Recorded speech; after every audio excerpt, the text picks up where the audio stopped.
Welcome. Thank you all for attending what we think is a rather unique program. This is not presented as an in-depth technical legal analysis. It's rather intended to bridge the gap between the Uniform Commercial Code and small to mid-sized businesses. The focus is on your business operation. We think for a segment of the business community, a large segment, UCC may engender basically vague, if any, recognition without any real context, any real pragmatic understanding. Many businesses don't even know what they don't know about UCC or even the relevant questions to ask. So this program is designed to ask, and hopefully we can answer, many of those very questions. We want to demystify UCC.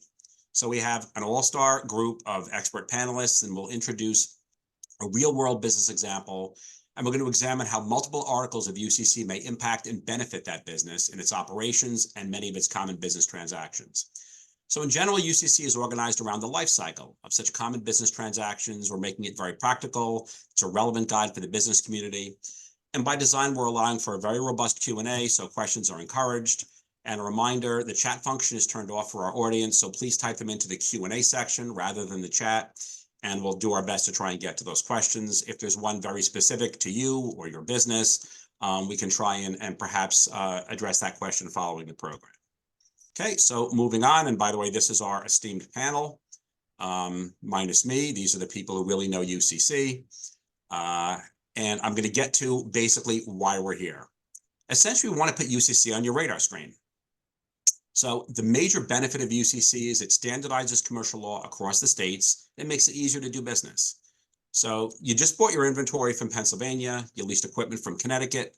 As soon as you conduct business transactions beyond your home state, UCC is now very relevant to your business. So whether you're transferring funds, you're buying inventory, letters of credit, leasing equipment, selling your goods, you need to understand the impact of UCC on those common business transactions. So we felt the most effective way to demystify UCC is through a sample real-world business operation. It's examined through the lens of UCC, its benefit, its impact. And so this is not presented as a complex legal analysis. It's a practical discussion of the general life cycle of a small business operation. And also bear in mind, UCC can be entertaining. Say, Ed, have you heard the one about the commercial code that was kicked out of the Army? Apparently it couldn't stay in uniform. Couldn't stay in uniform. I'll be here all week. Thank you, folks.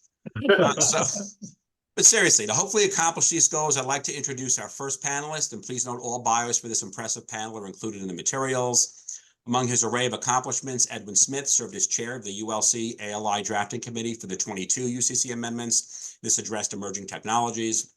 He's a member of the permanent editorial board for UCC. He's also a Massachusetts Uniform Law Commissioner. So Ed, you seem to know a little something about UCC. Can you get this discussion started for us? Okay, well, thank you very much, Brian. Yeah, I had a client who once said to me, looking at that big book that said UCC on it, yeah, I know that book. Once you pick it up, it's hard to, once you put it down, it's hard to pick it back up again. But we'll try to give you all a sense of the UCC writ large so that you can appreciate it, as Brian mentioned. First of all, of course, the UCC is state law. It's state law that addresses common commercial transactions. It has a long history. The drafting started in the 1940s. The UCC has been revised every 10 or 15 years or so to try to keep up with current commercial practices. Now, where does it come from? There are two sponsoring organizations, the American Law Institute and the Uniform Law Commission. They have committee members that get together and sponsor changes to the UCC as necessary from time to time. And of course, all they can do is introduce those provisions to the states. It's up to the states to adopt those provisions and to try to do so on a uniform basis, so to create efficiencies in interstate commerce transactions and reduce transaction costs. Each state will have its own uniform commercial code as part of its general laws. And in practice, the Uniform Commercial Code has been a highly successful product of the American Law Institute and the Uniform Law Commission. It's worked out well in practice and application. So let's go to the next slide, Brian. The UCC is generally organized into separate articles that focus on the life cycle of a typical commercial transaction. So if we have a buyer that buys goods from a seller, Article 2 addresses that, or if this person leases goods from a lessor, Article 2A addresses that. If the buyer wants to pay for the goods, it can do so by check, which Article 3 governs, or by wiring funds, which Article 4A governs. If the buyer wants to arrange for a letter of credit in favor of the seller or lessor to assure the seller or lessor that the buyer will pay for the goods, the letter of credit is governed by Article 5 of the Uniform Commercial Code. And then let's go to the next slide. If goods are shipped to a warehouse for which the buyer receives a warehouse receipt, or are shipped to the buyer under a bill of lading, Article 7 governs warehouse receipts and bills of lading, referred to as documents of title. If the buyer needs to obtain funds to pay for the goods and needs to borrow funds, it may give the lender a security interest in the goods or other collateral. That would be governed by Article 9 of the Uniform Commercial Code. And the seller or lessor may in turn obtain financing or may sell its rights to payment to a factor or to another buyer of payment rights. Article 9 would apply to that sale, or in some cases for electronic invoices, there is a proposed Article 12 that we'll talk about briefly. Now, you may wonder what happened to some of the other numbers. Well, there is an Article 1 that deals with definitions and general interpretation. There was at one point an Article 6 that was repealed. It dealt with bulk transfers. It is really not much of a concern today. There is an Article 4 that deals with bank deposits and collections, and Article 8 that deals with investment securities, the holding and transfer of investment securities. But we're generally going to try to cover what we think the articles are that are going to be most important to small businesses, starting with Article 2 on sale of goods. So over to you, Neil. I'd like to introduce our next panelist, Neil B. Cohen. Among his substantial accomplishments, Professor Cohen currently serves as the Director of Research of the Permanent Editorial Board for UCC. He's been a member of several drafting committees for revising various articles of UCC, including the two most recent revisions of Article 9. And he served as an advisor for several projects at the American Law Institute. So Neil, consider a small grocery store. That's our example. It buys its inventory from a distributor, perhaps Connecticut, Pennsylvania. How is UCC relevant to those inventory purchases? Well, thanks, Brian, and that's a great question. And it, in many ways, this is dealt with, as the caption says there, by Article 2 of the Uniform Commercial Code, which is really one of the most basic parts of the Uniform Commercial Code. The deal that you've described and that you see on the slide is a very, at its core, is a very simple transaction. It's a trade. The grocer is trading money or the promise to pay money in exchange for goods. Well, trades like that are contracts, but they're a special type of contract. Particularly, it's a type of contract that's been recognized for a long time in the U.S. and even before that in England as deserving its own body of law. And so in England, there's sale of goods law. In the U.S., even before the Uniform Commercial Code, we had sale of goods law. And in many ways, the most basic part of the UCC deals with contracts for the sale of goods. And what Article 2 does is something that's really pretty neat, because it sets out basic rules that govern the life cycle of a transaction for the sale of goods, both a contract to sell them in the future and what happens at the moment of sale. And in a sense, they are ground rules, and you can see on the bullet points there, I've picked out 4 of them. Article 2 has rules about when a deal is binding, when is there enough of certainty that a deal has been made that is binding on the parties as a contract. When does a deal have to be in writing or its electronic equivalent? Sam Goldwyn, the movie producer, once said that an oral contract isn't worth the paper it's written on. There was this, we all had come into life with this idea that some contracts have to be in writing, but maybe not all of them. And Article 2 says which of the contracts do have to be in writing. I think more importantly, though, what Article 2 of the UCC does is to provide a lot of what I sometimes call off-the-shelf rules, as opposed to custom-tailored rules for every aspect of a transaction. And two of them in particular are listed in the last two bullet points. What quality standards the goods have to meet. A big point here is that when the person who sells goods is a merchant, someone who deals in goods of the kind, the goods have to be merchantable. They have to be at least a fair average quality. They have to be fit for the ordinary uses for which goods of that kind are designed. And the like. The last bullet point also is very important. It's what remedies does the grocery have if the distributor doesn't live up to its obligations, if the goods don't meet those quality standards, if they don't come on time, or the like. Now, one of the neat things about Article 2 is that it gives these off-the-shelf rules. It tells us what is the quality standard, how good do the goods have to be. It tells us what the remedies are if either the buyer or the seller doesn't live up to the legal obligations. But Article 2 builds into it freedom of contract. The parties can, in fact, adjust these rules to the nature of their deal. Perhaps the buyer would be willing to pay less money for the goods if they're bought as is. And on the theory that the buyer can take care of himself or herself, Article 2 gives the ability to move away from the off-the-shelf rules and agree that there will be no warranties with respect to the goods. Article 2 allows the parties to tailor remedies for breach to the needs of the transaction.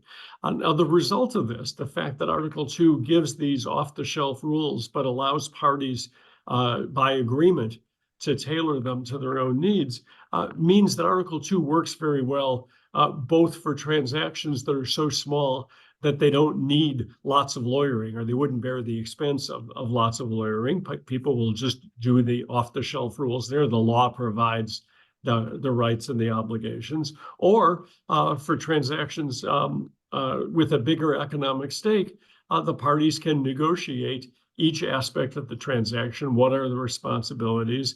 What can each party expect, and what remedies if something goes wrong? So we have a body of law governing sale of goods that, in fact, works quite well, both for small transactions and big transactions. And one of the reasons it works well is that, with the exception of Louisiana, which is slightly different, it's the law in every state. Every state in the U.S., except for Louisiana, has enacted Article 2 of the UCC. And so one complication that always makes things difficult, which is different states having different law, is not present here. We really do have a common playing field, and enables these transactions to go forward at relatively low legal cost.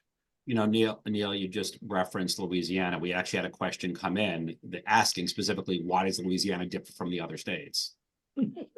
Well, that's a good question. Louisiana is the one state in the U.S. whose legal system derives much more from the French civil codes than from the common law of England. And as part of that tradition, they've adopted rules that in many ways are compatible with different parts of the UCC, but they've kept to their unique tradition of basing many of their legal principles on the French Civil Code, and the result is their sale of goods law, while similar in many ways to that under Article 2 of the UCC, is different in some important ways as well. Just as a quick follow-up, since it's kind of a natural next question, are all states required to adopt UCC and all of its provisions? Apparently, Louisiana hasn't completely, but why would a state elect not to do this beyond Louisiana? I mean, if there is a state that is presented with something that's been adopted by a dozen states, 24 states, why would they not do that? And should they be required to do that? Well, look, that's really a two-part question there. I mean, there's this body of law is state law, and the folks who put together the UCC, the American Law Institute, and the Uniform Law Commission have the power to draft. They have the power to create. They have the power to bring an expert drafting process to come up with well-balanced rules, but they don't formally have the power to legislate. They can't commandeer the legislature of Utah or New York or California. All they really have is the power of persuasiveness, and the persuasiveness comes from the answers given to important questions, the quality of the drafting, and in many ways, the fact that the states are involved in the process of preparation. States also know, for the most part, the benefits of uniformity, which helps a national market work very well when we don't have legal friction from state to state because the rules are different.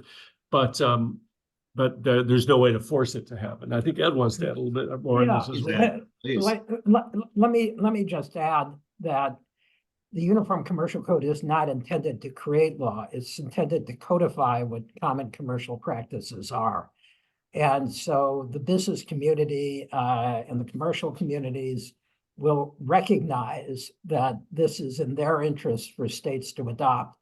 So often the legislatures will listen to the market, and the market will tell them that these provisions were intended to reflect current practices, to make the law more efficient. And also very often it is these constituencies that tell the legislatures, this is good for us, please enact it. So essentially, please don't make it tougher to do business with our state. Is that what we're getting into here? Yeah. Okay, right. I had one more quick question for myself here. If you have a situation where a small business owner doesn't have in-house counsel, they really don't have an attorney that they're reviewing the UCC with, and they're reviewing Article 2, which obviously is a hugely important article provision, is it something where if they're reading the article, it will be readily understandable to them? Is it something where they'll be able to look at an agreement, look at a contract, deal with the sale of goods, and for the most part, be able to make out and understand the key aspects of UCC Article 2? That's a really important question. And I think probably the most important thing, if people are going to enter into transactions without the benefit of the counsel, assuming there is a written agreement that's being proposed, is to read that agreement, even before looking at Article 2 of the UCC, because Article 2 gives so much freedom of contract, gives so much ability to the parties to tailor the rules governing their transaction to the nature of that transaction, that the first thing anyone should do is read the proposed deal. What Article 2, in terms of reading the statute itself, probably Article 2 is the one that's in the most accessible language of any of the articles. And so it's probably the easiest one to read if you haven't been immersed in it. But like all codified laws, there's danger sometimes in just zooming in on one section without knowing how it interacts with rules that may be in other places. And so I would say it would be better to probably learn some of the basic principles of Article 2, even from secondary non-lawyer-oriented sources, and read the contract, than to try to gain expertise in the statute just by reading it cold, because there's always some difficulties with that, I would think. But it's always a good place to look to see, and if nothing else, just looking at the topics that Article 2 addresses helps someone be, in a sense, an educated consumer of the rules. Excellent. Is there anything else before we move on to Article 2A that you would like to add, Neil, on Article 2, or Ed? Yeah, the only thing that I would mention, and this concerns all the articles of the UCC, is that there are official comments that try to explain the various provisions. So even someone looking at a section cold, who's confused by it, can look to the comments, and the comments are often written in a way that are a little more understandable than looking at the actual black letter text. I'm so glad you brought that up. That's a really important point. Yeah. You could take something that may not be fully understandable, and the comment may provide that clarity. So that's great. And by the way, you had a really smart comment from the audience. Isn't it in the state's interest to help interstate commerce? Yes. That's kind of what UCC is all about. So you hit the nail on the head with that comment. Absolutely. So on to Article 2A. Eric, I'd like to introduce our final panelist, Eric Marcus. Among his myriad contributions, Eric was an active participant as an observer from 2020 to 22 in the drafting committee, which prepared the 2022 UCC amendments. Following those finalization of those amendments, Eric turned his focus towards enactment of those amendments in New York State. He was a member of the drafting subcommittee, which prepared a report recommending the adoption of those amendments in New York. He's also authored many articles on UCC and securitization topics. So Eric, let's say your grocer leases computer terminals, some trucks and vans to make deliveries. Two-part question, why is UCC relevant to those leases? And can you address any of the risks that the business lessee may face in a finance lease arrangement under Article 2A? Sure. As the header says, Article 2A applies to leases of goods. So it would apply to the grocer's lease of computer terminals, trucks, and vans, provided that they are actually leases. And that's a big proviso because it can be very difficult to distinguish between a transaction that is, say, an installment sale contract versus a transaction that is really a lease. In my remarks here, I will refer to a transaction that is really and truly a lease as a true lease. Take the following example. Party A delivers equipment to Party B. Party B agrees to make 48 monthly installment payments to A. Party A retains title to the equipment until Party B completes all the installment payments. Is this a sale governed by Article 2? Is it a sale accompanied by a security interest granted by Party B to Party A, which would be governed by Articles 2 and 9? Or is it true lease governed by Article 2A? Would it make any difference if the agreement was titled equipment lease and the installment payments were labeled rental payments? Should this make any difference? Well, prior to the adoption of Article 2A, courts frequently got this analysis wrong. This was one of the primary drivers behind the creation of Article 2A, which incidentally was drafted much later than most of the other articles. The thing that is very important is that different rights, obligations, and remedies will apply under the different UCC articles, depending on whether this particular transaction is characterized as a true lease or as an installment sale agreement or other type of sale with a retained security interest. So what Article 2A did was look to the economic substance of the transaction to determine how it should be characterized. The fact that an agreement is called a lease and uses lease terminology is irrelevant. Instead, the UCC focuses on whether the lessor has a significant residual value in equipment. The UCC actually sets out a number of different examples. One of them is the term of the lease equal to or greater than the economic life of the equipment? If this is the case, then there really is no significant residual value. So this would be a security interest and not a lease. Another example is at the end of the lease term, the lessee can acquire the equipment for a dollar option or a very nominal purchase price. This would also be considered a security interest because the lessor really does not control the residual value. So let's assume that the grocer's lessor has a significant residual value in the equipment which the grocer is leasing. Therefore, the leases would be true leases subject to Article 2A. What's the impact of Article 2A? Well, it's very similar to Article 2 and the situation that Neil just described. Article 2A provides many standard terms and conditions for leases, but many of these terms can be waived or varied by the lease contract. But it's important to know that if the terms are not addressed in the lease, then the statutory terms in Article 2A will apply. So some of the areas where Article 2A does apply off-the-shelf rules are warranties, risk of loss, the ability of the lessor to sell the leasehold interest, the ability of the lessee to sublease the goods, statute of limitations, and rights and remedies after default. There is a second very important definition in Article 2A, which is called finance lease.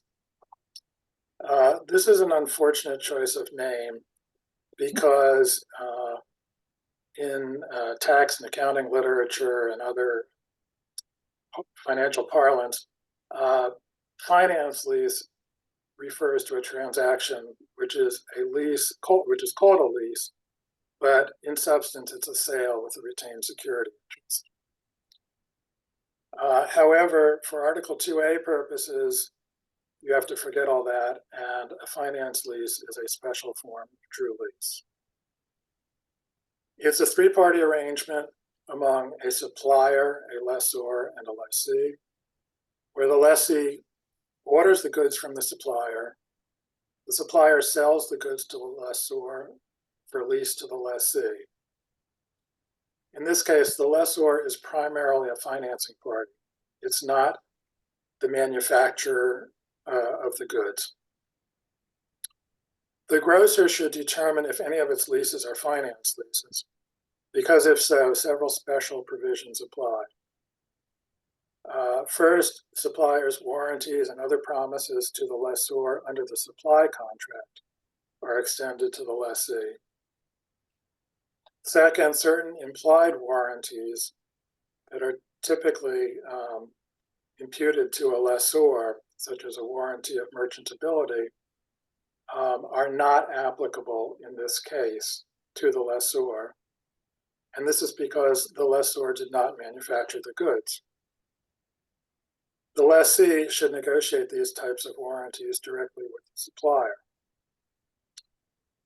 Finally, and this is extremely important, there is a statutory hell or high water clause in Article 2A. Upon lessee's acceptance of the goods, lessee's payment obligations become irrevocable. This means the lessee must pay the lessor even if the equipment malfunctions or is defective. Presumably, the lessee will have rights against the supplier to make any claims for defective equipment. Lessors, of course, like the hell or high water clause because it makes it easier for them to use the lease as collateral for a loan. Hell or high water clauses are commonly included in many leases for this reason, whether or not they are finance leases. But they are generally specifically stated in the lease contract. It's important for the grocer to understand that if its lease is a finance lease, it is treated as a hell or high water obligation, even if the lease is silent. So this is a case where not just reading the lease is going to be sufficient. You have to have this additional knowledge. That concludes what I wanted to say about leases generally, although I just wanted to add one point based on the discussion on Article 2, and that is that our friendly state of Louisiana is the only state which has not adopted Article 2. Stan is the only one. Okay. So I just want to understand something, which is probably a little confusing to many in the business world. If the four corners of the document, of the lease document, the lease arrangement is silent on a number of these issues, these requirements are imputed into it anyway. So they're still going to have responsibility for certain aspects of the code, even if they don't see it in the four corners of the actual lease arrangement. Is that right? That's correct. I mean, for example, assuming it's not a finance lease, there is an implied warranty of merchantability, which means that, the goods are basically, acceptable goods, typical of what, what would be provided in the marketplace. Those warranties are generally modified, waived in the lease contract, and it can be waived by words as simple as saying the goods are leased as is, which implies that the condition, the lessee is accepting the goods in whatever they exist. That would constitute a waiver of these implied warranties. Okay, thank you so much. So we're moving on to Article 3. Neil, our grocer paid one of the rental payments on a lease by check. Unfortunately, a scammer intercepted that check, changed the payee line, it's going to an alternate company. They cashed the check for deposit, went to the alternate company's account. So the money's gone. The grocer had to issue another check to the lessor, so they're out the money. How can UCC help a business facing third-party fraud, identity theft, misrepresentation? Does it provide specific guidance? Well, thanks, Brian. We're now moving into a segment of the Uniform Commercial Code that is sometimes called payments law, because it deals with how payments are made and what can go wrong when payments are made, and who ultimately bears the loss when something bad happens. Article 3 addresses that, as does Article 4, which I'll be talking about briefly. And then when I'm done, the next topic will be under Article 4A, which is about electronic transfers of funds, which is moving us a little bit more into the modern world. This problem is about checks. And as everyone knows, checks are down. The number of checks that are written every year is significantly smaller number than it was a decade or 2 decades ago. But checks are down, but they're not out. There's still a lot of money moves around by virtue of checks being written and sent and cashed or deposited and eventually collected. And from time to time, things go wrong. Now, the caption on this slide is negotiable instruments. And in fact, Article 3 of the Uniform Commercial Code deals with really 2 basic types of negotiable instruments. There's some extra qualifications around the edges here, but basically Article 3 deals with checks and with promissory notes. And what both checks and promissory notes have in common is they move around a lot. Those who remember what went on during the mortgage crisis may recall that the people who tried to collect on a mortgage note or foreclose on the mortgage were often several people removed from the person or the bank from whom the borrower originally borrowed the money, because people who take a promissory note to represent an obligation often don't hold on to it for very long. They sell it to somebody else, who sells it to somebody else, who sells it to somebody else. Checks also move in commerce. They sometimes move from person to person. People will cash checks at anything from a check cashing institution to a bank. Checks move through the bank collection process. And this process by which certain types of payment obligations actually move from party to party is a very important area. And it's usually referred to as negotiating these instruments. And so Article 3 and Article 4 of the Uniform Commercial Code deal with things that can go wrong in the process of having a negotiable instrument move around. Now, the problem you posed to me, the negotiable instrument is a check.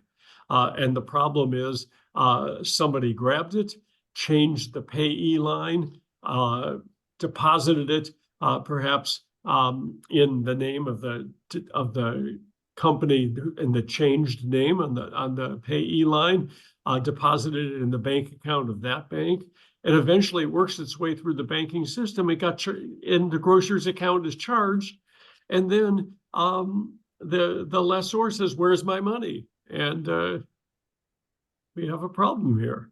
The one thing we know is a bad person has ended up with money. And the question is, who's going to bear the loss for it? And of course, if we could find the bad guy, if we could find the fraudster who intercepted the check, and if that fraudster was good for it, we get the money back from the fraudster, and everyone would be happy. But usually the bad guys in these cases are hard to find. It's often said that in the area of negotiable instruments, even if you know who the bad guy is or who the crook was, it's going to be hard to collect from that person because that person is in one of the three ins. In jail, insolvent, or in Rio, and hard to find. And so really the question here is, what happens now when the lessor wants to be paid? The lessor has a legitimate claim to be paid.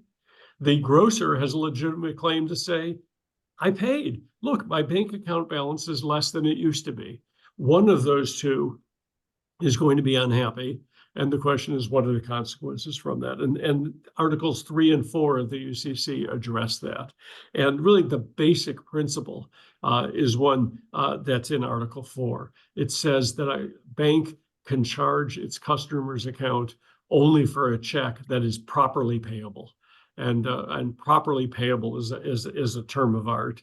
It's defined basically as in a way that's authorized by the customer. Well, when you open a bank account, you sign an account agreement, and the bank agrees to pay checks.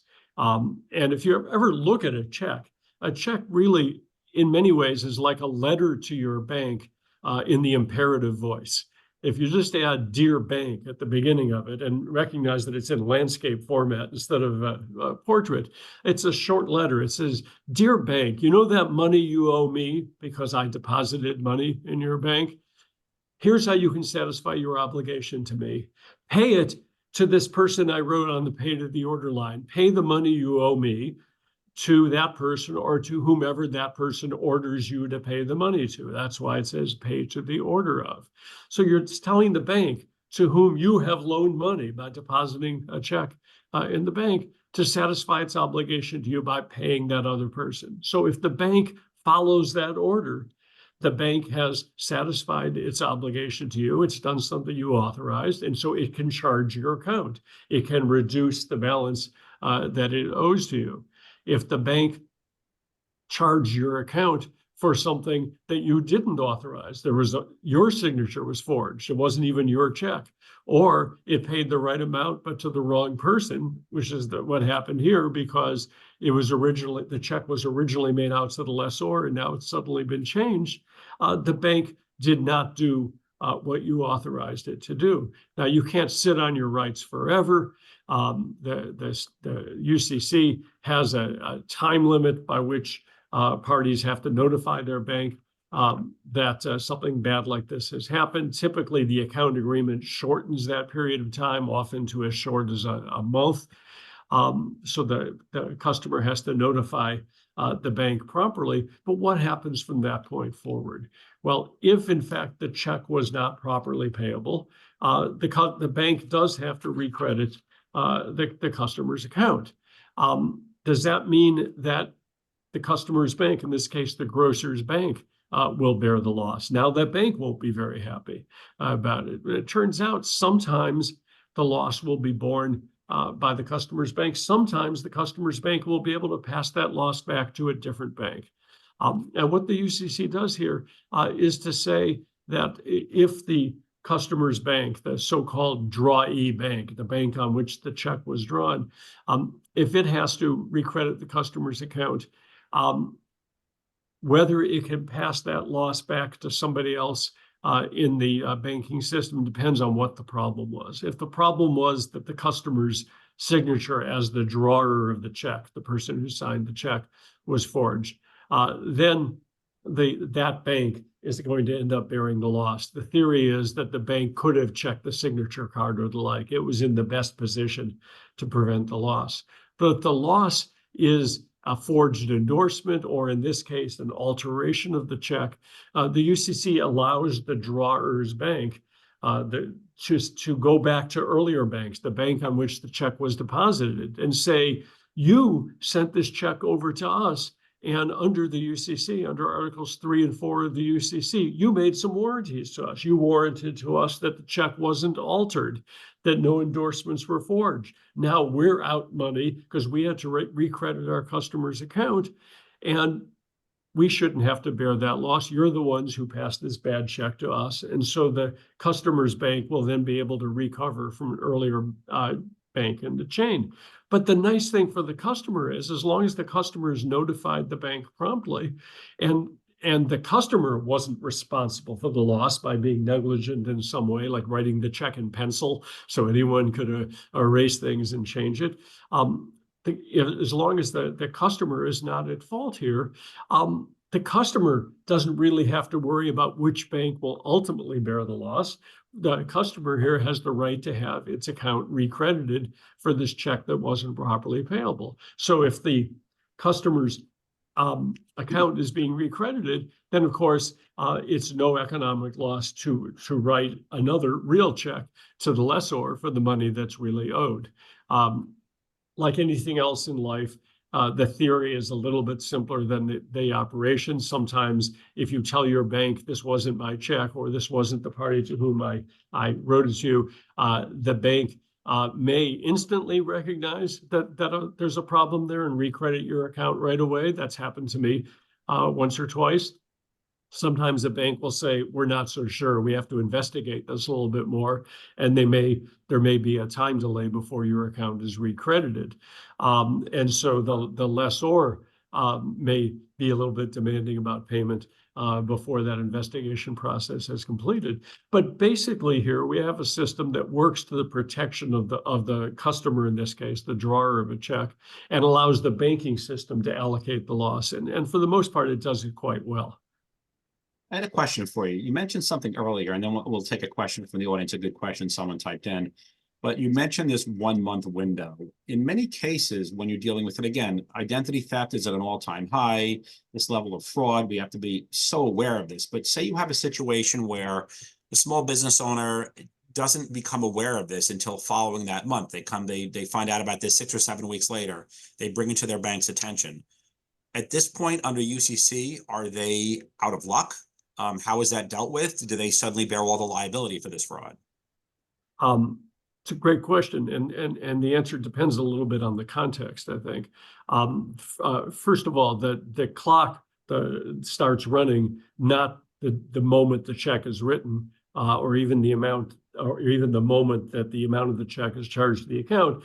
The clock doesn't start writing until the customer gets the statement, or otherwise the checks are made available to the customer. So if think back to sort of the old-fashioned days when we used to get statements once a month that were about a week after the month ended, and they came in the mail, the clock wouldn't start running until that moment. So you have a little bit of time right there. The second thing is that a lot of banks offer as a service various ways to prevent this type of loss, where in fact, very often they'll have things called positive pay arrangements or the like, where the bank will offer the service to the customer of saying, before we honor any check written by you, we'll make it available to you to see online, and you can tell us whether to pay it or not. And so the loss can be prevented even before it happens. The third thing is, while the customer does have an obligation to promptly review checks and the like to make sure the right person has been paid, there's a limit to how short the banks can make the period. And this is one area where there isn't total uniformity between the states and among the states. The UCC says the parties can, by agreement, shorten the period of time, but it doesn't provide an absolute limit there. And so some states have said too short is simply too short. You can't insist that the bank customers move so quickly. But a customer, a grocer in this case, who writes a check, presumably knows to whom the check was written and knows the amount of the check. And those two things are very easy to determine the first moment you have the ability to look at the check. So I guess the moral of the story here is, while the UCC is quite protective of a grocer or other drawer of checks, you can't sleep on your rights. It still assumes that people are acting in a business-like way, and just like when we were all young and we first had our checking accounts, when they would come, you get your account in the mail, you'd look at all the checks and you'd make sure they were yours. People who write checks as part of their business ought to routinely take a look at them and make sure that everything is okay, because if you do sleep on your rights, ultimately you'll lose them at some point.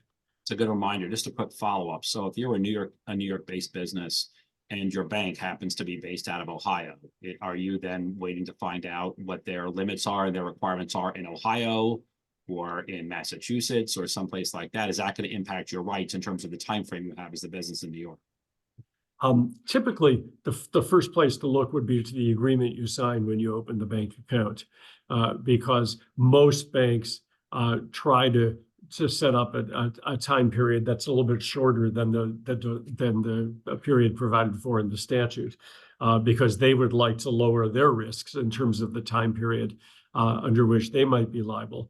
This is an area where New York has fallen a little bit behind on the Uniform Commercial Code. Its version of Article 3 of the Uniform Commercial Code is an earlier version than the version that's in effect in the other 49 states. For the issues we're talking about here, the differences are rather small, but it's one of the areas where, in fact, it's good to pay attention to where your bank is if you're looking into the legalities here, because it's likely that a non-New York bank will say that the rules are governed by the law of whatever state the bank is in.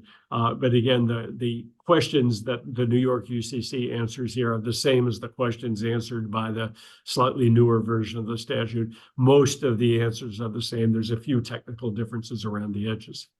I think it's a really good point you made, though. Don't just assume that the answer is consistent with what takes place in New York. It's going to be, in many cases, based upon where the bank is located and what controls. So good point. Sure. I want to get to a question that was asked. And by the way, a housekeeping note, someone asked about checkpoints for CLE credit.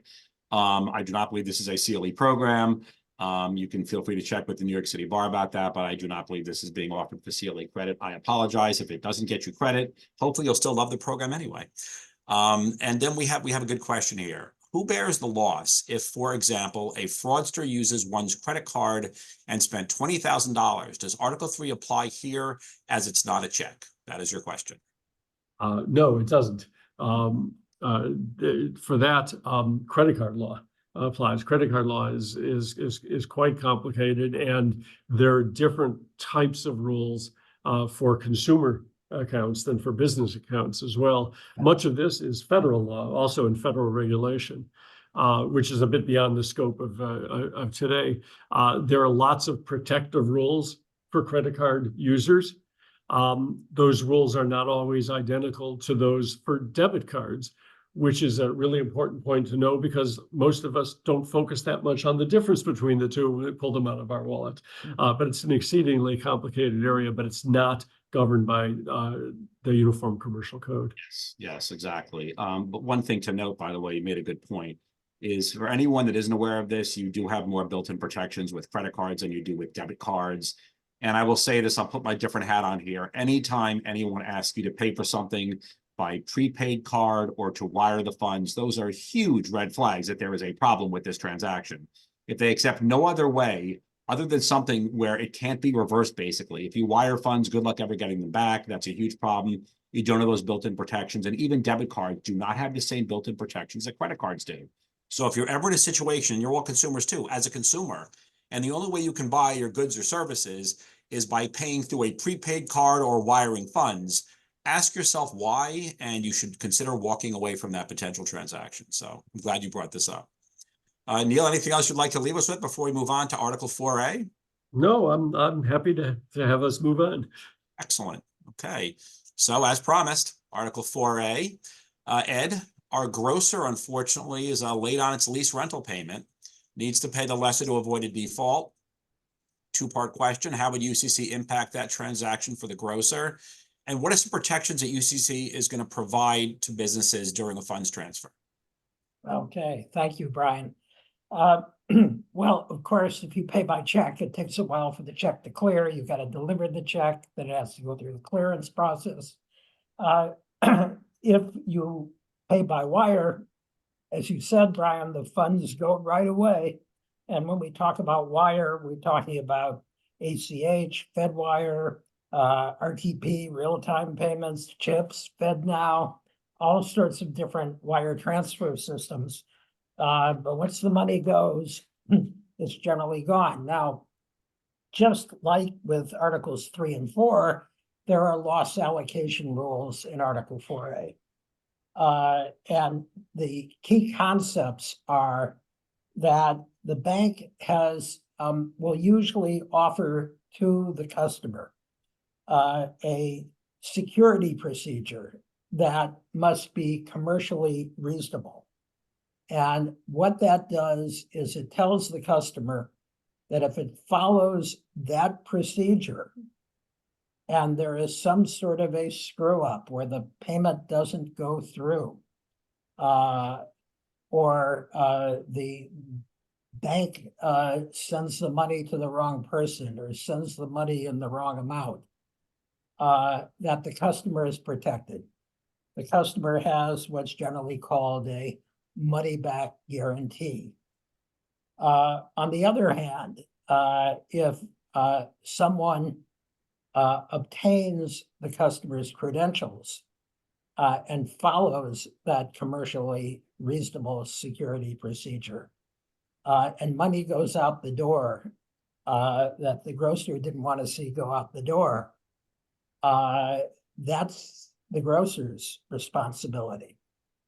So the idea is that if you have this commercially reasonable security procedure and it's followed by our grocer here, and no one on the grocer's end misdirects those payments, that it's the grocer itself that is directing those payments following the commercially reasonable security procedure, that generally the money should arrive at the recipient, and if it doesn't arrive at the recipient, the grocer gets its money back. Now, like all of these types of situations where we're talking about freedom of contract, some of these provisions can be varied by contract. Now, the money back guarantee cannot be varied by contract. And the commercially reasonable security procedure allocation of loss cannot be varied by contract. But other types of provisions can be varied by contract, including the one that we just talked about for checks, when the grocer needs to notify the bank that there's been an unauthorized wire transfer. So typically what you see is that when the grocer sets up its bank account, it will be offered something called a funds transfer agreement. And that funds transfer agreement will be the agreement that will either confirm the rules of Article 4A or will vary those rules to the extent that they can be varied. So, Brian, any follow-up questions on 4A? None for me right now. I did have a question come in. It's a somewhat lengthy question, and maybe we'll have a moment to get to it. They asked whether UCC addresses negotiation or satisfaction of debt between parties when one party uses a note on the check memo notation in an attempt to negotiate the balance due. They say, for example, if there's $10,800 amount overdue and the debtor writes a check for $9,500 with a note of payment in full if cashed, can the creditor owed the $10,000 object with its own check memo next to the debtor's check memo notation, contesting, objecting, not payment in full, still owes $1,300? Does that scenario make sense? And does the UCG address the scenario like that? That's a very interesting area. It used to be that the way sometimes people would settle a dispute without involving lawyers is they write out what was called a full payment check. Yep. They'd write an amount for less than the amount claimed by the other party. And on the back, they'd say, by endorsing this check, you agree that you're taking this in full satisfaction of the claim that we have. And as long as everyone's eyes are open and no one's trying to pull a fast one, that's a reasonably, cost-efficient way to settle a dispute. But what happened over time is people started to abuse it.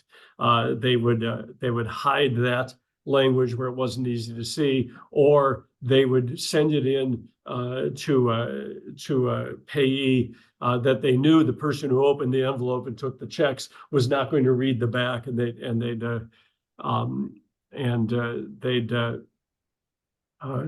get the benefit of the settlement. They get released from their credit card debt by the fact that the bank took that full payment check in.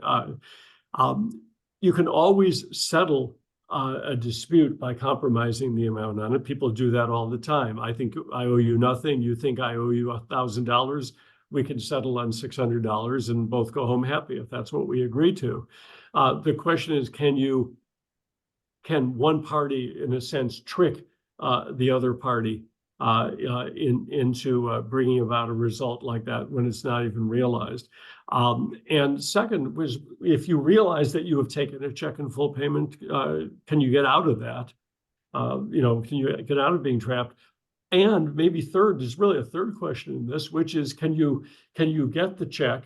Can you cross out by taking this check, I agreed to take this amount in full satisfaction, and then cash the check and get to keep it? Dueling memos on the checks. Excuse me? Dueling memos on the checks. Dueling on the memos and the checks. This is one area where, in fact, it makes a difference about whether a state, which version of the Uniform Commercial Code is in effect in the state. New York is one of I guess it's the only state now that has not adopted the rather detailed set of rules that talks about when a party is bound by a full payment check and when it in fact can cash it and not be trapped by it.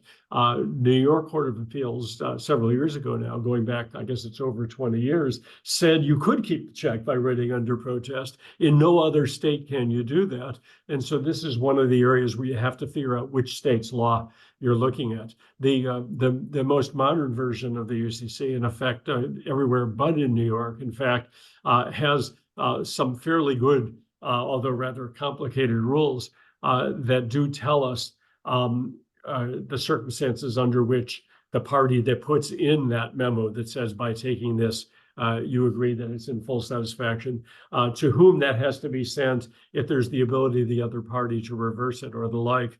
But New York is a little bit out of step with the rest of the country here. The moral of the story, though, is if you get a check, read what's on it, especially on the back. And if you're going to try to take advantage of the other party by writing a check in that way, first of all, the UCC has obligations of good faith throughout it. And so I don't advise anyone to act other than in good faith. It's never going to end well for you if you don't. But also be aware that every other state has rules that govern this in some detail. And by the way, it's a good point. yeah, and please. one other thing, in the uniform version, I don't know about New York, but in the uniform version, to get into these protected provisions, there has to be a good faith dispute. Yeah. If there's no good faith dispute, then the thing to do is just return the darn check. You guys have mentioned good faith. Would you say that good faith is imputed into all aspects of UCC? That's pretty much a common theme, would you say? Yeah, there's a provision in the UCC in every state that says every contract or duty within any part of the UCC carries with it an obligation of good faith in its performance and enforcement. And courts will often use that provision quite properly to avoid what would otherwise be an unjust result from the situation. If a party doesn't act in good faith, doesn't act not only honestly, but observing current commercial standards of fair dealing, courts will very quickly point to that provision and make it clear that party is going to have great difficulty prevailing. You just gave me a really good follow-up question for Article 4A. Ed, or any of you, is there a lot of litigation over funds transfers under Article 4A? Where are we with litigation in this?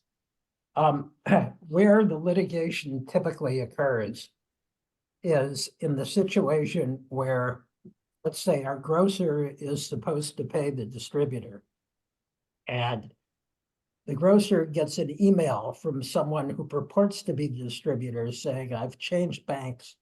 Please send what you owe me to Bank B instead of Bank A."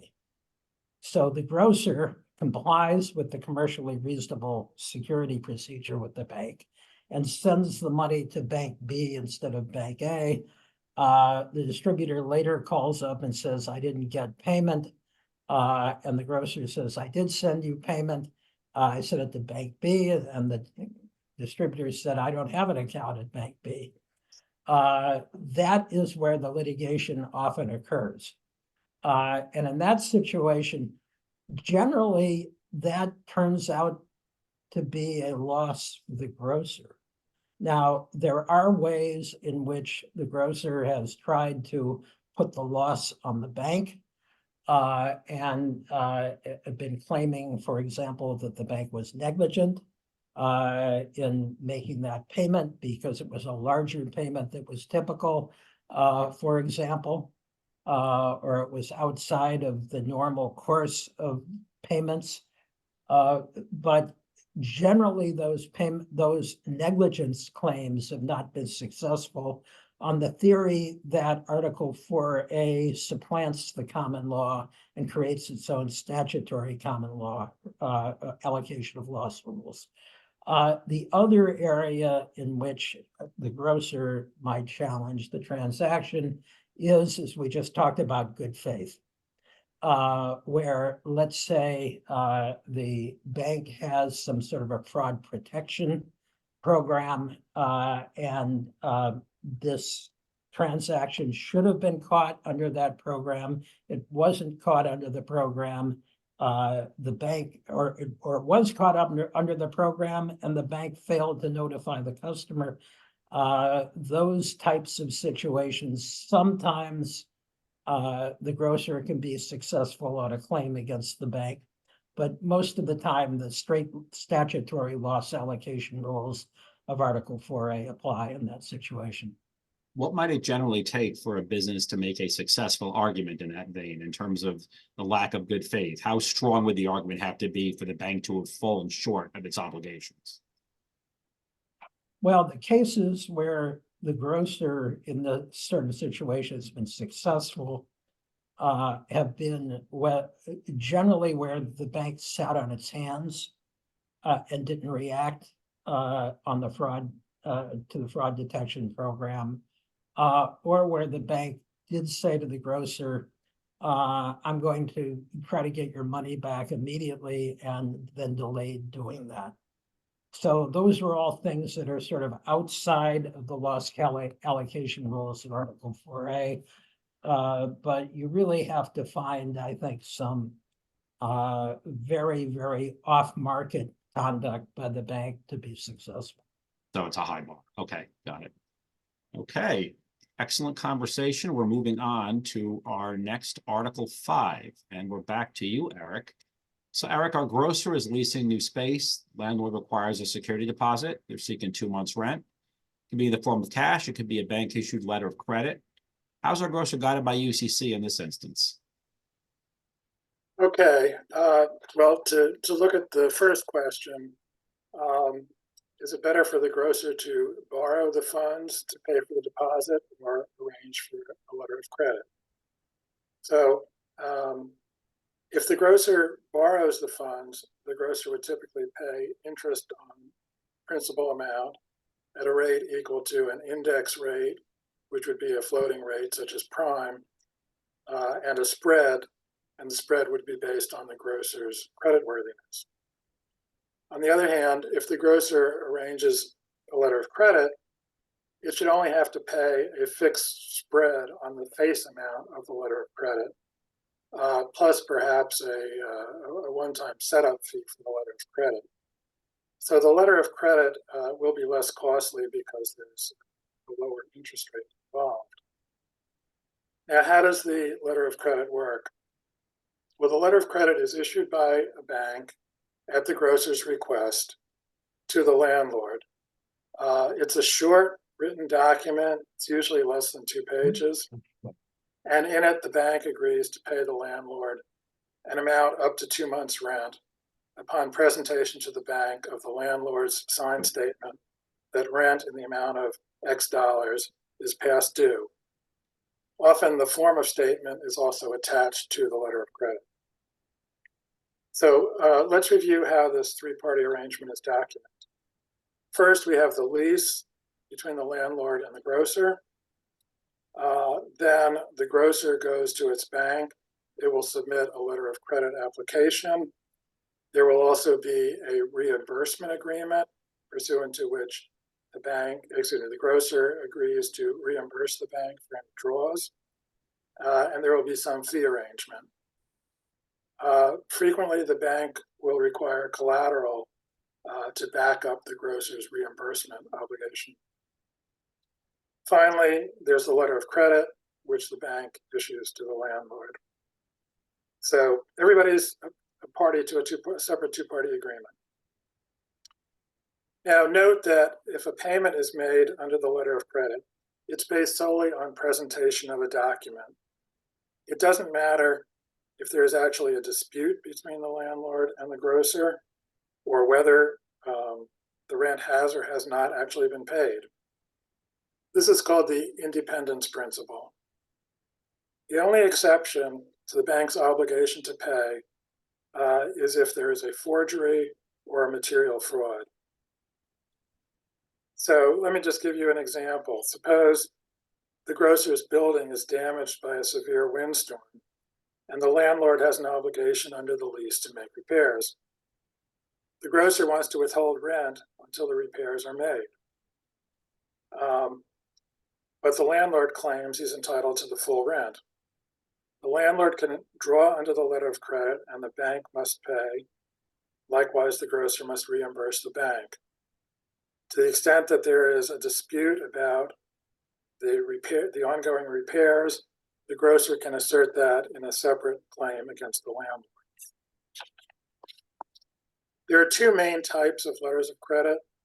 The example that we have been talking about between the grocer and his landlord is called a standby letter of credit because it supports a financial obligation, but it is not expected to be drawn on. The grocer is expected to continue to pay the rent directly to the landlord, and the LC is only used if the grocer fails to meet its obligation. Another type of letter of credit, which is commonly used in export transactions, is the documentary letter of credit. In this case, assume a buyer in a foreign country wishes to buy goods from a U.S. small business. The U.S. seller wants assurance it will be paid and does not want to have to pursue a claim in a foreign country. The U.S. seller asks the buyer to open a bank letter of credit in its favor. In this case, the drawing conditions might be presentation of an invoice and a bill of lading showing that the goods have been shipped to the buyer. And in this case, the letter of credit is the actual payment mechanism. It's not a standby. I'll just quickly mention one other point. Letters of credit frequently incorporate a set of internationally recognized terms and conditions, which I've listed in the slide. They're the Uniform Customs and Practices and International Standby Practices. And they contain a wealth of provisions for standards for examining documents, giving of notice of dishonor, requirements for a bill of lading, partial drawings, force majeure, transfers of the letter of credit, etc. So the letter of credit will often include one of these, and in that case, you need to look to those practices to fully understand the contract that you're getting. Great. Thank you, Bert. Time is flying by. So moving us over to Article 7. And Ed, we're back to you. Our grocer has purchased some inventory in bulk. A portion now has to be stored in a local warehouse. Two-part question. Some of these famous two-part questions. What are some key aspects of UCC when you're storing goods in a warehouse? And then what about goods that may still be in transit following the placement of an order? Yeah. Well, the in transit part is based on the fact that you might not have a warehouse receipt. You might have a bill of lading that is issued by a land, sea, or air carrier. And for goods stored in a warehouse, you'd have a warehouse receipt. Article 7 covers both. And the key concepts are these, that whoever controls the documents controls the goods. So the only way you're going to get the goods is if you have the document of title, the warehouse receipt, or the bill of lading, and are able to present that to the warehouseman or the carrier. Now, the document of title, the warehouse receipt or the bill of lading, could be negotiable or non-negotiable. A negotiable document of title is one that cuts off adverse claims, so that if somebody says, hey, you've stolen my document of title and negotiated it to someone else, the person who gets the document of title may be able to get the goods. Non-negotiable, the owner may be able to recover the document of title from the thief. The documents of title could be either in written form, tangible documents of title, or in electronic form. The United States was one of the first countries to really recognize electronic warehouse receipts and bills of lading. And another thing to just keep in mind is the warehouseman or carrier has certain duties to preserve the goods under Article 7, but also has a lien on the goods to get paid for its storage and shipping costs. Can you explain a little bit more about that lien, what type of lien it is and how it will impact the one whose goods are being stored? Well, it's a statutory lien. And usually if I have goods in a warehouse, I need to pay the warehouseman a storage fee. And if I don't pay the storage fee, the warehouseman is able to sell the goods, get its storage fee paid, and pay me the residual. Got it. Okay. Anything else you'd like to add on that? Nope, I think we're ready for Article 9. By the way, we had a really good question come in on 4A, which we're going to get to at the end, assuming we have time. But I want the individual to know that we'll try and get to that question because it is a good question. Okay. But moving on for right now, Article 9, Eric, our intrepid grocer needs a revolving credit line to purchase inventory. Lender's willing to provide a credit line, but it has to be secured by collateral. So if the business needs to borrow funds, establish a line of credit, how does the UCC aid in that process? Okay, well, Article 9 deals with secured loans. It covers interest in personal property and fixtures that secure an obligation and are created by contract. These types of interests are referred to in Article 9 as security interests. And note that Article 9 does not cover statutory liens or other liens that are not created voluntarily by contract. So the lender wants collateral naturally. What can the grocer offer? Well, the grocer has inventory, which is goods held for sale or lease. In the case of the grocery, this would consist of things like fruits and vegetables, dairy products, frozen goods, canned goods, etc. Unfortunately, this is not the best type of collateral to offer to a bank because it's highly perishable and it requires special care if they would need to repossess or take possession of the collateral. Another type of liquid collateral that's often used for revolving credit lines is accounts. Accounts are the payment obligation that arises when inventory is sold or leased. Again, the grocery is a tough business for that because most grocers sell for cash or people charge it to their credit cards, and there's little or nothing in the way of accounts.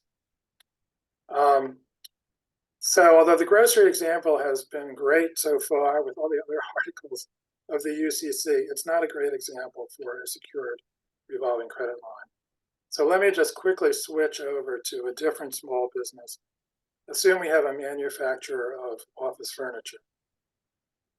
So here the inventory is going to be raw materials such as wood, steel, possibly other metal products, work in process, finished goods. This is the kind of thing that banks prefer to lend against, and they might lend something like 30 to 60% of the value of the inventory. Likewise, let's assume that the manufacturer sells to other businesses on 30-day terms. So this gives rise to accounts when the inventory is sold. And accounts are also a very good liquid form of collateral, and banks will often lend 75 to 85% of what they refer to as eligible accounts, which would exclude certain accounts, such as accounts that are in default or the obligors in bankruptcy.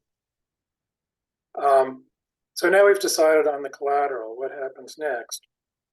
Well, the lender will prepare a revolving credit agreement, which will contain the borrowing base, borrowing mechanics, representations and warranties, covenants, events of default, rights and remedies, and very importantly for our situation, it will also have a grant of a security interest in the accounts and inventory.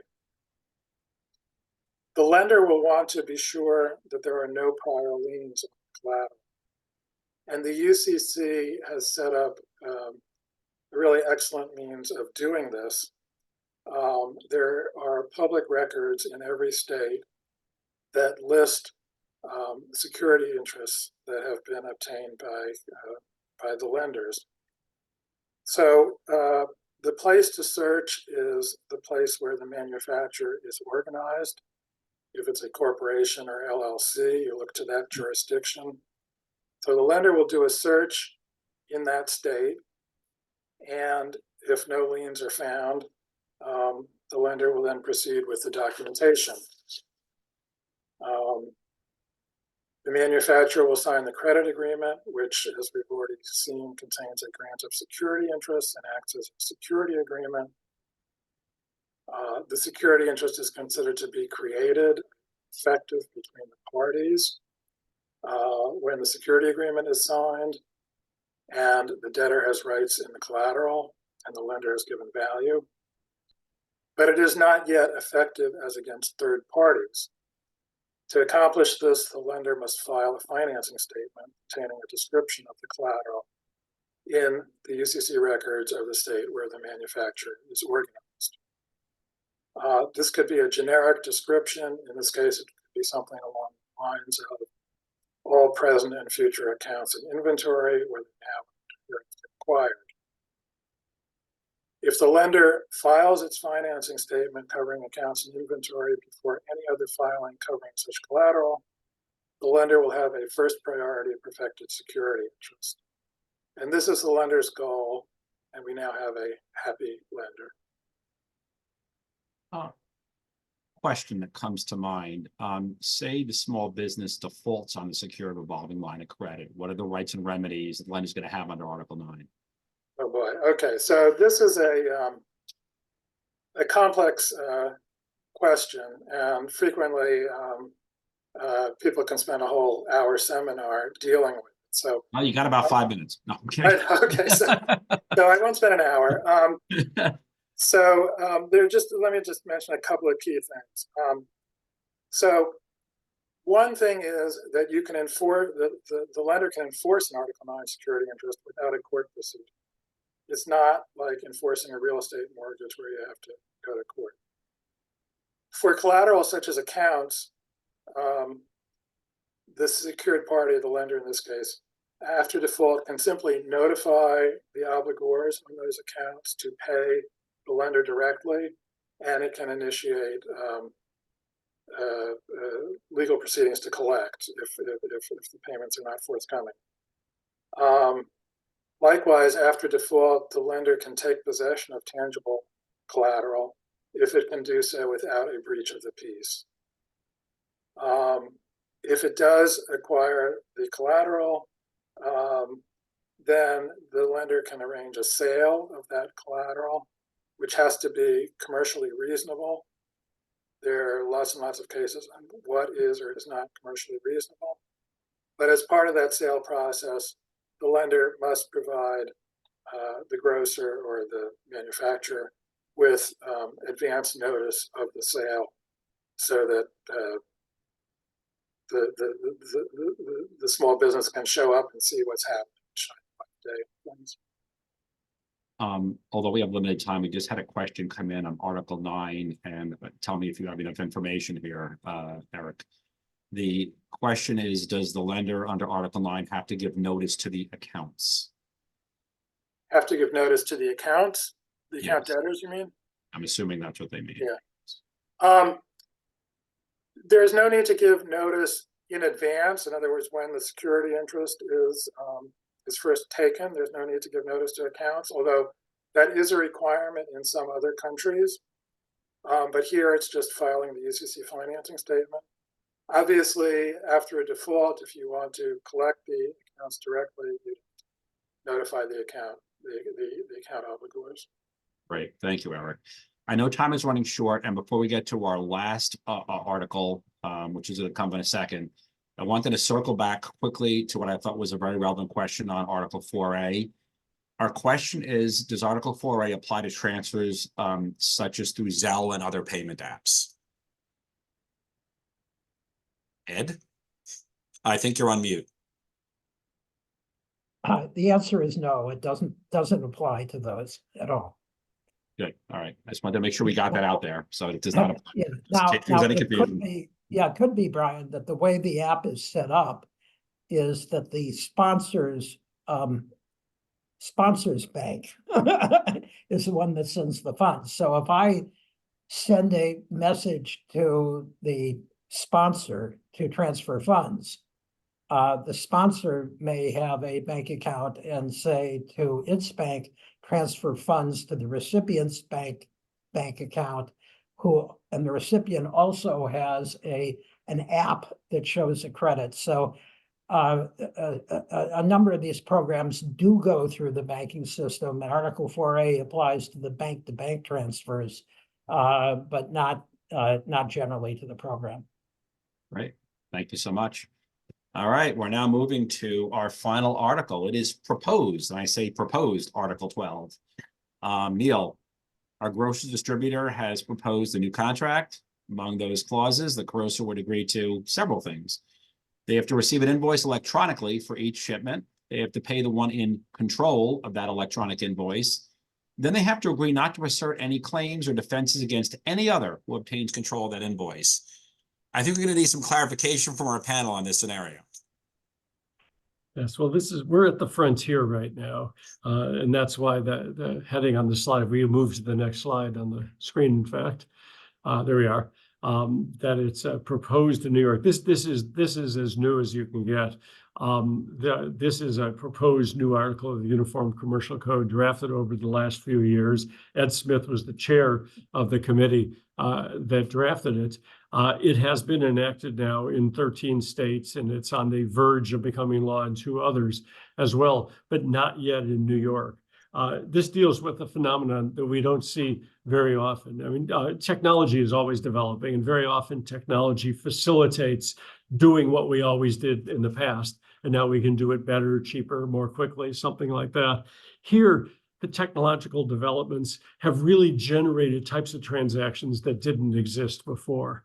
You start with buzzwords like blockchain and distributed ledger technology, and we find that lots of value has been created, or at least people trade in things that they feel have value that we didn't think about before. I mean, not only do we have cryptocurrency, which is, gets all the attention, but we have things like NFTs, tokenized real estate, or in this case, we have something that looks a lot like a promissory note, except it's all electronic and no one has a piece of paper to wave around. And it would be inaccurate to say there's no law governing it now in New York and the 37 states that haven't yet adopted this Article 12. I think it's more accurate to say there's law that doesn't work very well that governs those, because the law didn't anticipate these types of transactions. And so the Uniform Law Commissioners and the American Law Institute got together, and a pretty accelerated path over a relatively short period of just a couple of years, not only amended several of the other articles of the UCC, but wrote this entirely new article, Article 12, to deal with these things that are given value mostly by how they are stored and by how much other people value them. course, whenever you do something like that in law, first you come up with a name, and we came up with the non-poetic name of controllable electronic records.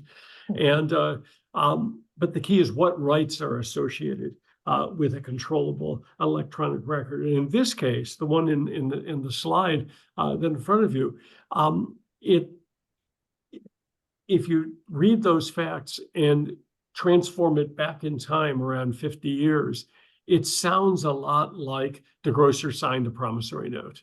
Because when you sign a promissory note, it's just like a check that says pay to the order. A promissory note says pay to the order of. It recognizes that the party that you may end up paying, it may be different than the party to whom you originally made that promise.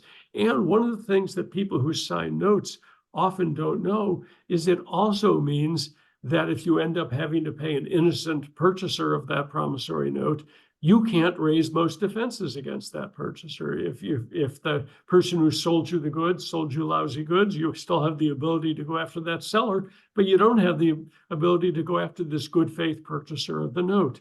Well, Article 12 enables a similar type of regime to go forward, where even though we don't have paper, we have this controllable electronic record that embodies this obligation to pay money. It's a controllable account in this case, that rules like negotiable instruments apply to it. But there's some extra protection here because of the unique technological context. And one piece that's very important here is that even though the grocer will have to pay, at least if it doesn't have defenses, I'll come to that in a moment, the grocer doesn't, first of all, doesn't have to know the law of negotiable instruments, because it'll be by contract, by agreement, where the grocer has promised not to raise defenses against remote buyers of the obligation and to confine itself to going after its seller, in this case, the seller of the items to the grocer.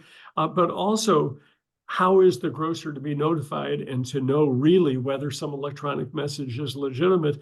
One of the provisions in Article 12 says that the grocer only has to pay this subsequent assignee of the right to be paid if it's gotten notice of this assignment through a method that was agreed upon in advance as a commercially reasonable method for letting the grocer know. So the grocer, in a sense, has to open its mail. It has to pay attention to electronic communications it gets, but it doesn't have to worry about things coming out of the blue and wondering whether they are legitimate, because it will always be able to pay the party with whom it dealt initially, the party to whom it made the initial promise to pay, unless it got a notice about who else should be paid through this mechanism that was agreed upon in advance.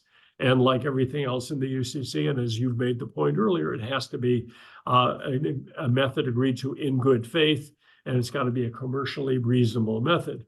The result of this is that we can have a payment system for payments owed in the future that's a lot like the old tech system of paying with a promissory note that may move around in commerce, just like mortgage notes do, but is adapted to the newer technology of electronic record keeping, electronic transmission of this information. This is just a small slice of the types of transactions that are made possible and are now really beginning to be a major part of the economic world as a result of distributed ledger technology and blockchain.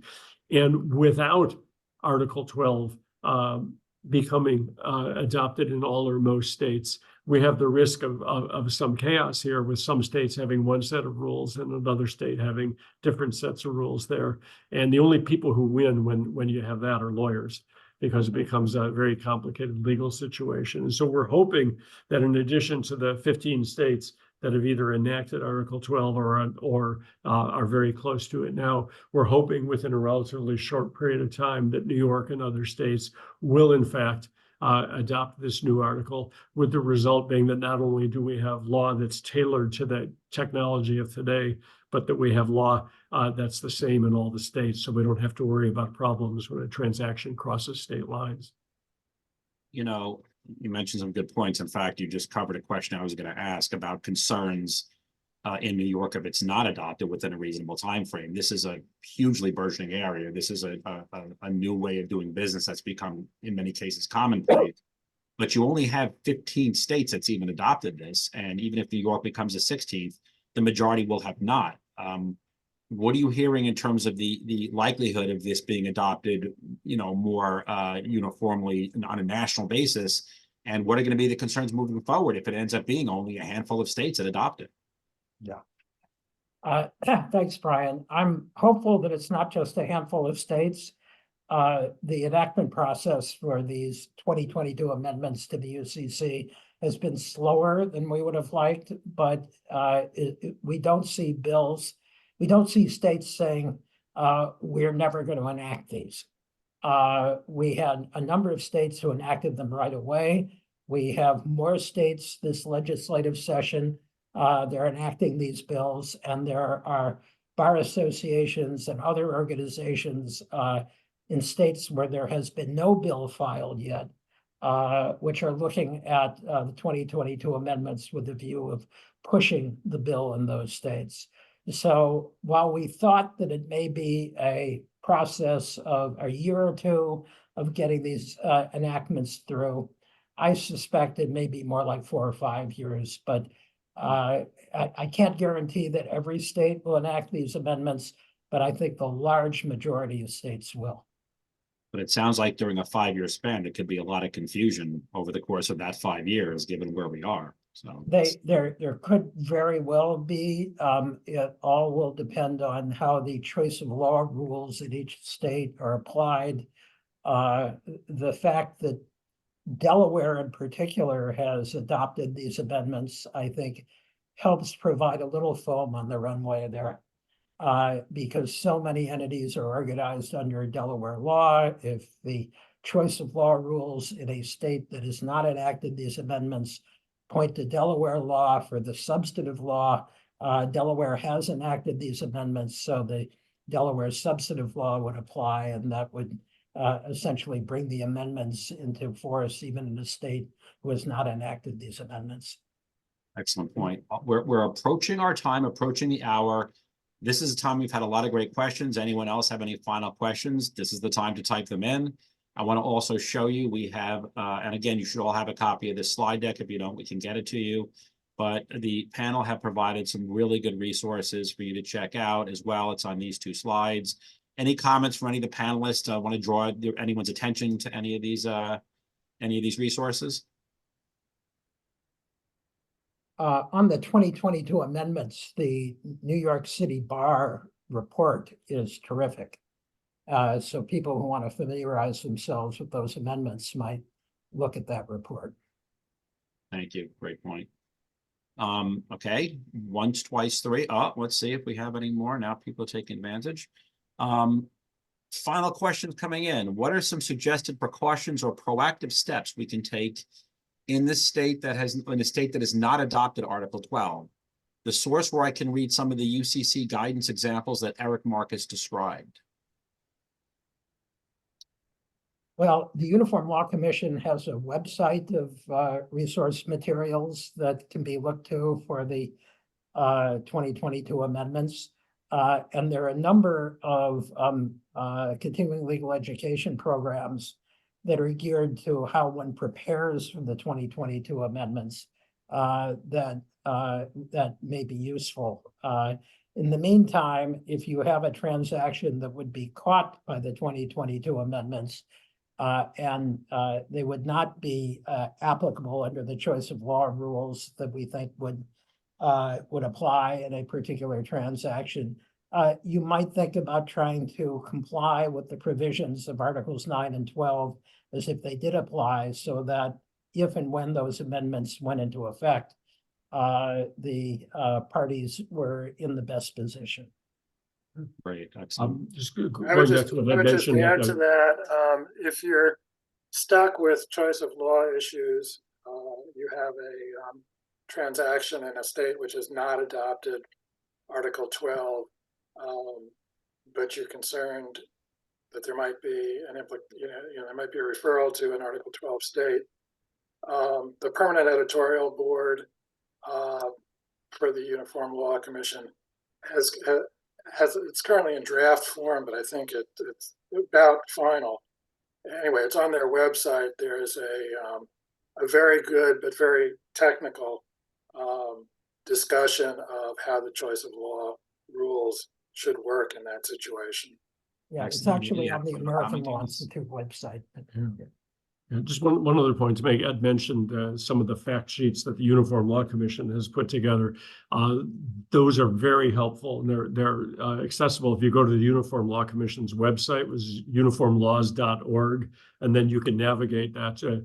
If you look under Acts for the Uniform Commercial Code, you can find these fact sheets, and that summarizes the important areas involved here. They're called the 2022 amendments because that's when the drafting process finished, but that's where new Article 12 and the other amendments we've talked about come from. Excellent. By the way, we had a question, someone who missed the beginning of the presentation.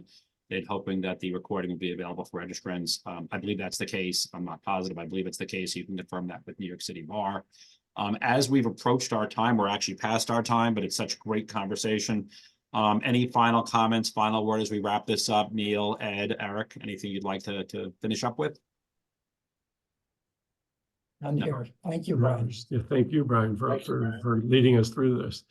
Thank you. Excellent conversation. You also had some really good questions from the audience. You obviously have the resources available to you here. You can see some of our esteemed panelists. You know, to me, this was something that was overdue. The UCC obviously impacts so many common business transactions, the life cycle of business transactions. And I think for a lot of the small business community who don't have in-house counsel, they're not going through a legal analysis with them. A lot of this is just not even on the radar screen. So we wanted to not just put it on the radar screen, but kind of talk about the nuts and bolts in ways that you can at least understand it, familiarize yourself, know which questions to ask when there are areas of concern. And hopefully this will be a foray into getting more information and having this become you know, a key aspect of how you're going about your, you know, your business transactions. So glad we put this program together, and I want to thank our panelists. Wonderful, wonderful job.